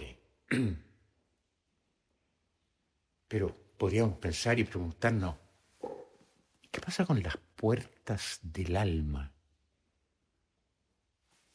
Tú dejas entrar a ciertas personas y a otras no las dejas entrar. Definitivo. De repente te encuentras con una persona, tiene un pesado antipático. ¡Fuera! No lo dejas entrar. La expresión más notable de dejar entrar a alguien es cuando uno se enamora de alguien, ¿no? O sea, esa persona se queda a vivir adentro de ti. No solamente... Uno puede hablar de las puertas del alma, pero ya no estamos en un mundo material, estamos en una actividad que la hago todos los días, absolutamente todos los días. De repente voy caminando y me llama la atención algo, una flor, suponte tú, y me acerco, le estoy abriendo las puertas de mi alma a esa flor. ¿Sí? Pero de repente entro a un baño, que hay un olor en el baño espantoso, me tapa la nariz y me voy del baño. No lo dejo entrar. ¿Se entiende o no? Estoy siempre, permanentemente, abriendo y cerrando lo que yo llamo o puedo llamar las puertas de mi alma. ¿Puedo abrirle las puertas de mi alma a la posibilidad de que exista algo independiente de mí que no es accesible a los sentidos? Porque los recuerdos son accesibles a mí, los sueños también, lo que pasa con las otras personas también, pero algo independiente de mí que tenga una existencia no perceptible. Y entonces, te voy a dejar una tarea para que lo pienses, porque aquí te interesan las preguntas y no las respuestas. ¿Tú te imaginas algo que solo exista en el tiempo y no en el espacio? ¿Te puedes imaginar algo que solo existe en el tiempo, pero no en el espacio? Para empezar, para salirnos del espacio, ¿ya? Que es donde está el mundo material, lo que yo percibo con mis sentidos. Pero el tiempo, yo te pregunto, ¿te puedes imaginar algo que existe en el tiempo, no en el espacio? Y yo digo, la música. Por supuesto te llega por el espacio, las ondas sonoras te llegan por el espacio, pero la experiencia musical es en el tiempo. Más aún, yo puedo cantar una canción a este nivel de las notas, o lo puedo cantar a este nivel de las notas, la misma canción, y tú la vas a reconocer, a pesar que las notas son otras. Estas son bajas y estas son altas. Lo que hace a la música no son las notas, es lo que está entre las notas, que se llama en música intervalos, que no se escuchan. Lo que tú escuchas son las notas, pero la experiencia musical está dada por los intervalos que no se escuchan y además son en el tiempo. Eso es más fácil de imaginar que imaginar algo no perceptible que existe por sí mismo, que vendría a ser lo espiritual. ¿Ya? Uno puede partir por ahí. Sí, perfecto.